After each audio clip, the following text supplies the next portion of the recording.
Bonjour à toutes et bonjour à tous. Alors dans cette nouvelle vidéo, nous allons voir ce qu'est le royaume de Dieu. Allez, c'est parti.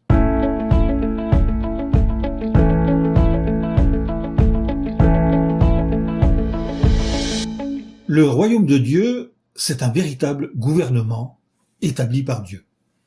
Dans la Bible, le royaume de Dieu est aussi appelé royaume des cieux, car il exerce son autorité depuis les cieux.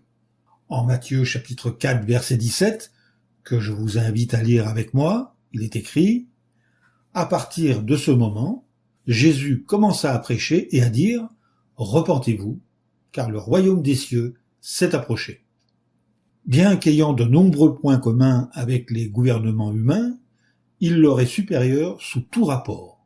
Par exemple, les dirigeants. Dieu a désigné Jésus-Christ comme roi du royaume, et il lui a donné plus de pouvoir qu'aucun humain n'en aura jamais.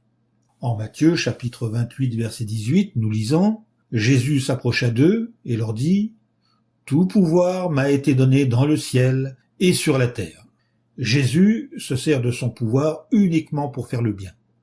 Il a d'ailleurs déjà démontré qu'il était un chef digne de confiance et plein de compassion.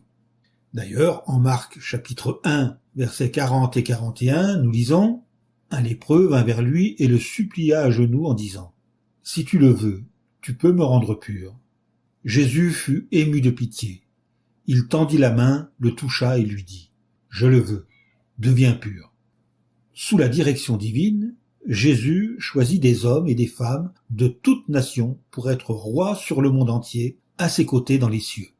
En Révélation chapitre 5, versets 9 et 10, dans la version Parole de vie, nous lisons « Et il chantait un chant nouveau qui disait « Tu es digne de prendre le rouleau et d'en ouvrir les seaux, car tu as été tué, et avec ton sang tu as acheté pour Dieu des gens de toutes tribus, et langues, et peuples, et nations. Et tu as fait d'eux un royaume, et des prêtres pour notre Dieu, et ils doivent être rois et gouverner la terre. » Alors maintenant, combien de temps durera ce gouvernement?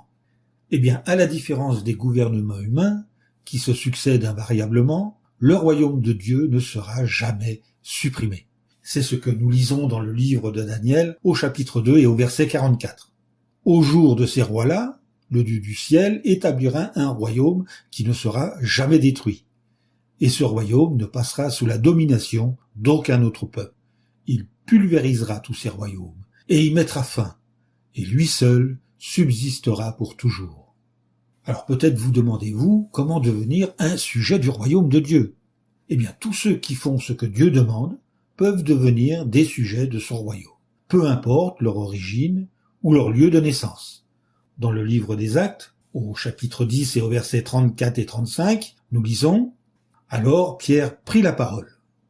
Il dit « À présent, je comprends vraiment que Dieu n'est pas partial, mais qu'il approuve toute personne qui le craint et fait ce qui est juste, quelle que soit sa nation. » Autre question, y aura-t-il des lois dans ce royaume?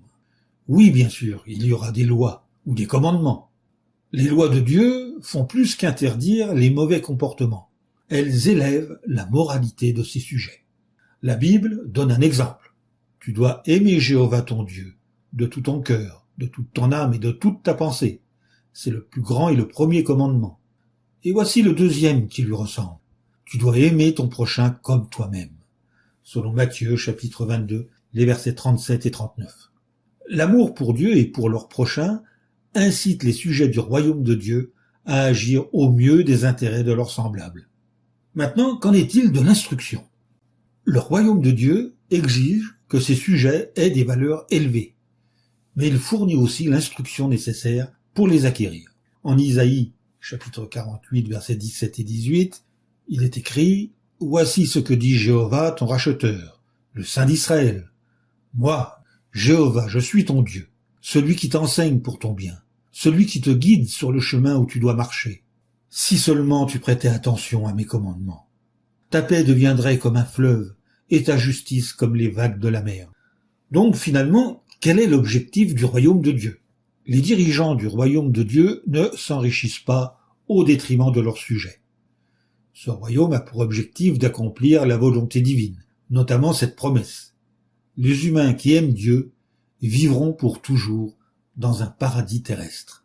Dans le livre de la Révélation, au chapitre 21, les versets 3 et 4, nous lisons « Alors, j'ai entendu une voix forte venant du trône, dire « Voyez, la tente de Dieu est avec les humains, et il habitera avec eux, et ils seront son peuple, et Dieu lui-même sera avec eux, et il essuiera toute larme de leurs yeux, et la mort n'existera plus.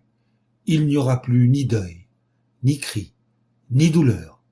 Les choses anciennes ont disparu. » Et c'est sur cette bonne parole que nous nous quittons, et je vous dis à bientôt pour une nouvelle vidéo qui aura trait au même thème sur le royaume de Dieu. À bientôt.